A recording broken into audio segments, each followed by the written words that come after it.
A gente vai continuar repercutindo esse assunto que a gente estava com a Denise, né, de Nova York, essas manifestações. A gente vai repercutir com a escritora e filósofa Djamila Ribeiro, que vai nos ajudar a entender um pouco esse cenário. Djamila, obrigada, muito bem-vinda aqui à CNN, ao Visão CNN. Eu queria te perguntar, primeiro, que você fizesse uma avaliação dessas manifestações nos Estados Unidos. A gente sabe que o movimento negro lá não tem tanto paralelo com o movimento negro aqui. A gente guarda muitas diferenças, mas a gente guarda algumas semelhanças. Temos os piores indicadores socioeconômicos, por exemplo, tem a violência policial. Nem por isso as reações são idênticas, as de lá e as de cá. Então, eu te peço ajuda nessa análise. Boa tarde, Cássio. Eu tenho acompanhado nessa movimentação dos Estados Unidos. A gente não pode, acho que, colocar que resistência somente às manifestações.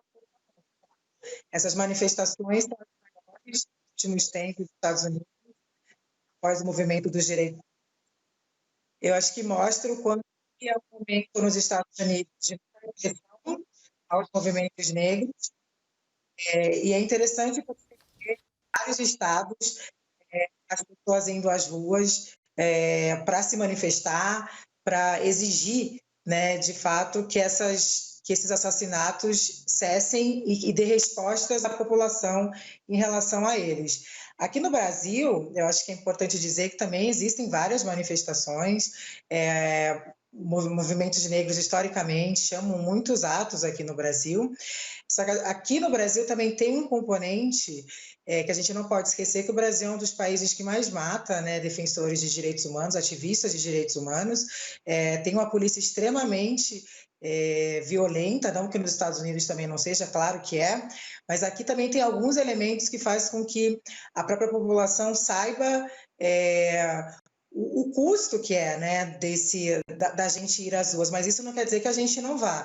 E resistência, eu acho que é importante entender todos esses movimentos de resistência na sua amplitude. Manifestações é uma maneira da gente se posicionar contra a violência racial, assim como a luta histórica por acesso à educação, assim como as diversas organizações quilombolas que existem no Brasil, o CONAC, a Coordenação Quilombola, fazendo uma luta pela titulação das comunidades quilombolas, assim como o Movimento Negro lutou por cotas na educação. As religiões de matriz africana no Brasil, apesar de todo o processo de marginalização, ainda resiste. As manifestações são um componente importantíssimo dessa resistência, mas não se limita, né, a essa totalidade. E penso que nos Estados Unidos agora o que eles vêm mostrando, essa força, essa importância do movimento Black Lives Matter e de se posicionar fortemente contra todas essas violências policiais que têm acontecido contra homens negros, sobretudo nos Estados Unidos. Djamila, aqui é o Cássio Zeyman conversando com você. Gostaria de saber, a minha pergunta vai mais para um outro lado. Se o povo, independente da sua raça, da sua classe, dos seus valores, até crenças, tivesse mais sensibilidade, mais empatia, até mesmo mais capacidade de se indignar pela causa do outro, acha que casos como o do George Floyd, em que todo mundo foi conivente naquela situação, a gente poderia acabar com esses gritos de socorro se as pessoas estivessem se importando mais com a causa do outro? Acho que centenas de vidas seriam poupadas. Eu acho que é importante aumentar essa consciência, né, sobre o que é a questão racial no Brasil. A gente vive num país que existiu durante muito tempo esse mito da democracia racial. Então, aqui no Brasil, durante muito tempo, ficou uma ideia, né, de que não existiam conflitos raciais, que conflitos raciais somente nos Estados Unidos ou na África do Sul, países em que existiram segregação legal. E a gente não esquece que o Brasil é um dos últimos países das Américas a abolir a escravidão, o quanto que o Brasil é um país extremamente violento para com a população negra. Então, acho que o primeiro passo é desnaturalizar o olhar em relação a essas questões, criar empatia de fato, mas não empatia nesse sentido que muitas vezes é utilizado, né, de como se fosse algo espontâneo, que brotasse espontaneamente. A empatia, na nossa concepção, ela é uma construção intelectual e política.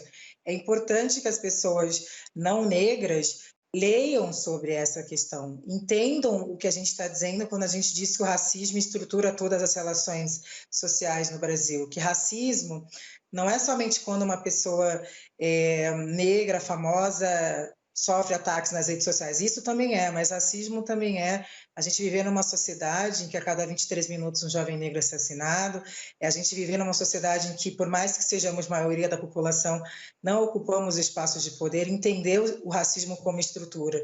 Então, acho que falta, de fato, essa consciência. Acho que a Jurema Werneck, ela nos dá uma resposta muito interessante num artigo que ela publicou chamado O Tempo da Inocência Já Passou. Eu acho que é importante as pessoas entenderem que esse tempo já passou e que a questão racial, a questão do racismo no Brasil, ela diz respeito às pessoas brancas também. Se estamos sendo discriminados, existe um grupo que discrimina e vem sendo historicamente beneficiado por essa opressão. Então, é necessário ter ações de fato antirracistas, né? Quando a Angela Davis diz não basta não ser racista, é necessário ser antirracista, ela nos convoca para a ação, de fato, para a prática concreta do que precisa ser feito para o enfrentamento ao racismo. Oi, Djamila, Diego Sarz aqui do Rio de Janeiro. A gente está vendo aqui na tela agora a imagem da manifestação, inclusive, que ocorreu aqui no Rio no fim de semana, no domingo, né, em frente ao Palácio da Guanabara, a sede do governo estadual. Foi um movimento, é claro, que acabou ganhando força depois dos protestos nos Estados Unidos, chamado Vidas Negras Importam. A gente sabe sobre a violência policial, sobre as vítimas dessa violência, grande parte homens, favelados e pretos também, né? Queria a sua opinião em relação a esse movimento, o quão importante é as pessoas se mobilizarem, esse grito, né? De as pessoas mostrarem, então, que estão realmente indignadas, insatisfeitas e cobrarem uma mudança de postura e comportamento também. Penso que é fundamental esse tipo de manifestação. É necessário que a sociedade dê respostas a esses assassinatos sistemáticos de jovens negros.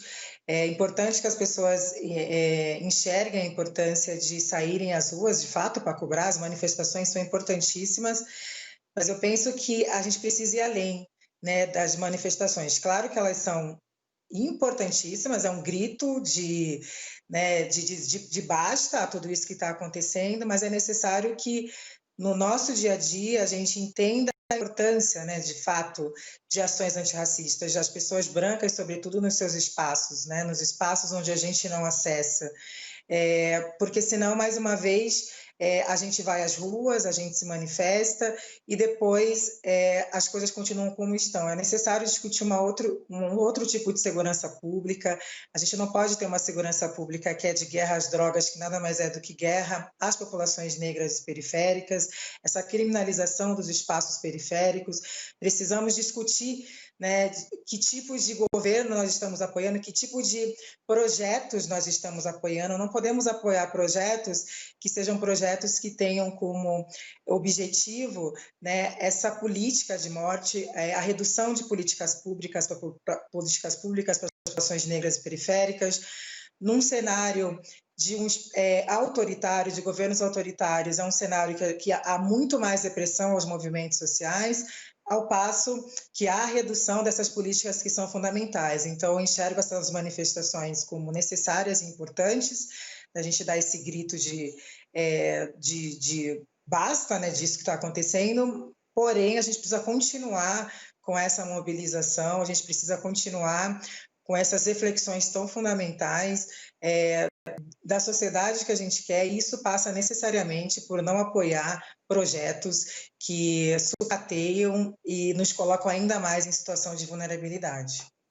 Djamila, eu queria a tua ajuda. Ainda há pouco surgiu aqui no Visão CNN a palavra necropolítica. E aí eu queria a tua ajuda para explicar também a necropolítica e também algo que a gente tem no século XIX, que é o haitianismo, é o medo, né, justamente de um levante de escravos e que muito tempo acompanhou a história do Brasil com o medo de discutir com a população mais pobre, com medo de um levante. A discussão da questão racial com a população mais pobre, ela deixa de vir à mesa por quê? Qual é a sua opinião? Primeiro que no Brasil, é uma excelente pergunta, Luciana, porque às vezes a gente tem às vezes uma dificuldade de entender, né, por que as pessoas negras muitas vezes não tem essa consciência sobre essa questão. A gente vive num país que destruiu todos os documentos referentes à escravidão. Então, por exemplo, eu não sei se os meus ancestrais vieram da Nigéria ou de Guiné-Bissau, um exemplo. Então, a gente já tem uma lacuna na construção da nossa identidade por não saber de onde a gente veio. No Brasil existiu uma política oficial que foi conhecida como política oficial do branqueamento, né, que visava, de fato, branquear a população, ao passo que se cria todo esse mito da democracia racial, de que aqui não tem racismo, que no Brasil nós vivemos harmoniosamente. Então, essas construções todas criam uma série de confusões, né? Como Beatriz Nascimento dizia, o racismo no Brasil é um emaranhado de sutilezas, né? Porque muitas vezes, inclusive, nos afasta da nossa própria história, da gente como povo negro não conhecer a nossa história. E aí, ao passo, quando a gente vai à escola, a história que é contada é uma história contada pelo ponto de vista dos europeus. A gente aprendeu, pelo menos na escola que eu estudei, hoje existem algumas diferenças pós-Lei 10.639, mas na escola que eu estudei olha, existiu a escravidão, Princesa Isabel foi a grande redentora, ponto. Não contam para a gente que existiram revoltas como a revolta dos Valês, que o Quilombo de Palmares teve mais de 100 anos de existência, incomodando a coroa portuguesa, que existem movimentos como a Balaiada no Maranhão, que o papel de Dragão do Mar e de várias figuras históricas que lutaram contra a escravidão. Então, a história, como dizia Walter Benjamin, o filósofo, ela é contada pelo ponto de vista dos vencedores. E se a gente não enfrenta a historiografia tradicional, os vencedores nunca cessam de vencer. Então, isso faz com que nós não tenhamos acesso a essa história que é contada pela perspectiva dos povos que lutaram, que resistiram, que não só foram escravizados, né? Então, isso cria uma ideia no nosso imaginário social da população negra sempre nesse lugar de não humanidade, mas, ao mesmo tempo, nos retira a possibilidade de conhecer essa história sobre esse ponto de vista e construir as nossas subjetividades a partir de imagens positivas. E aí, falando de necropolítica, né, esse conceito que a gente vem discutindo muito de Achille Mbembe, que é essa política de morte, né? A política de morte, claro que ela é no sentido, tanto que a gente tem no Brasil, dessa violência contra a população negra direta, que vem pela questão da segurança pública, mas também, né, partindo de Foucault, que Achille Mbembe vai discutir, do deixar morrer. Que é o deixar morrer, né? Se a gente tem dados e estatísticas que mostram que as populações negras e indígenas no Brasil são as que mais sofrem violações de direitos humanos, se a gente sabe desses dados, dessas estatísticas, e nada é feito para impactar diretamente na vida dessas pessoas, a gente deixa morrer. Essas pessoas continuam morrendo sem que nada seja feito, né? A ausência, ela também é ideológica, né? A omissão, ela é ideológica. E por isso que a importância de nomear as opressões, que é algo que as feministas negras vêm falando historicamente, porque se a gente não nomeia uma realidade, a gente a mantém na invisibilidade, a gente não vai pensar a solução para algo que sequer é nomeado. E no Brasil, muitas vezes, mesmo essas realidades sendo nomeadas, elas continuam, sendo que nada seja feito para isso, as populações negras continuam morrendo, continuam passando por uma série de situações de violações de direitos humanos sem que nada seja feito.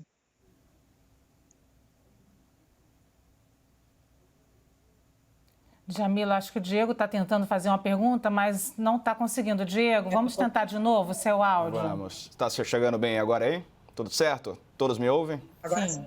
Acho que sim. Vamos lá, então. Estava falando sobre a importância da visibilidade. Você falava sobre isso agora na sua última resposta, né? A gente está vivendo um momento diferente, quer dizer, com as redes sociais, há uma divulgação maior, mais pessoas ganharam voz. E também a gente observa aqui, por exemplo, a gente está aqui no Visão CNN agora, tem a Luciana, tem eu aqui, tem o Cássius, tem você, quer dizer, é uma representatividade maior, há uma pluralidade maior também. Quão importante é essa visibilidade, quer dizer, para desconstruir essa imagem que desde muito cedo, pelo menos as gerações anteriores, não tiveram acesso a se enxergar, a se inspirar em outras pessoas, o quão isso pode ser importante também para quebrar algumas barreiras e talvez ali desde a infância a criança negra consiga se enxergar e até ganhar voz diante disso também.